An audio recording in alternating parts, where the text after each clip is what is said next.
Walong kilalang kaalyado at dati mga opisyal ng Administrasyong Duterte ang tinukoy sa dokumentong inilabas ng International Criminal Court na mga co-perpetrator o kasabwat ni dating Pangulong Rodrigo Duterte sa kanyang war on drugs. Ang ilan sa kanila kasalukuyang matataas sa opisyal, gaya ni na Senador Bongo at Bato de la Rosa. Paglilinaw ni ICC Assistant to Counsel Cristina Conti, hindi nangangahulog ang akusado na rin o may mga kaso na ang mga pinangalanang co-perpetrator. Binanggit lamang sila sa konteksto ng pagkukwento kung ano ba ang ginawa ni Duterte.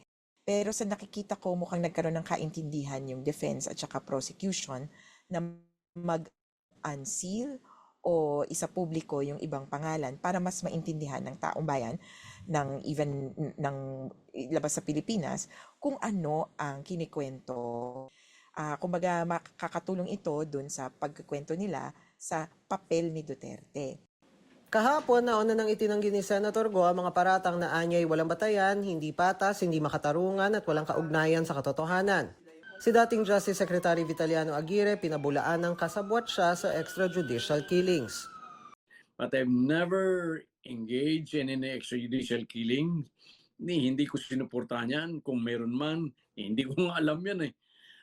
As a matter of fact, during my time as Secretary of Justice, they made a big fuss about the killings of Kian de los Santos, Carlos Arnaiz, and Culot de Guzman.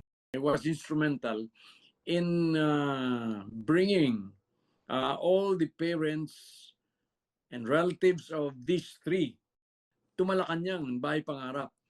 And because of this, they were able to meet with the president. And after that meeting, charges were filed against this policeman, and trials were conducted, and they were all convicted.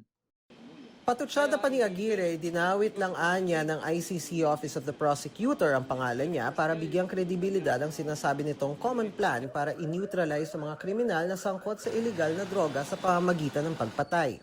So, ang naging partisipasyon ni Aguirre bilang Justice Secretary nung panahon ni Duterte ay doon sa bahagi pa nga ng aiding and abetting o pagtulong na gumawa ng atmosfera o mag-udyok sa iba na pumatay.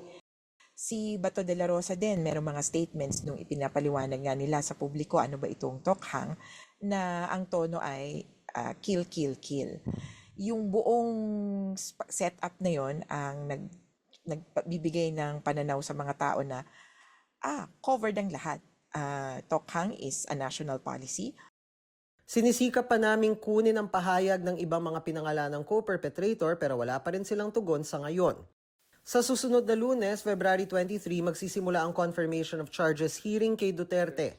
Araw-araw maliban sa Miyerkules, 10 a.m. to 3 p.m. The Hague time o 5 to 10 p.m. oras sa Pilipinas. Sa pagdinig, aalamin kung may sapat na basehan para tumuloy sa paglilitis si Duterte.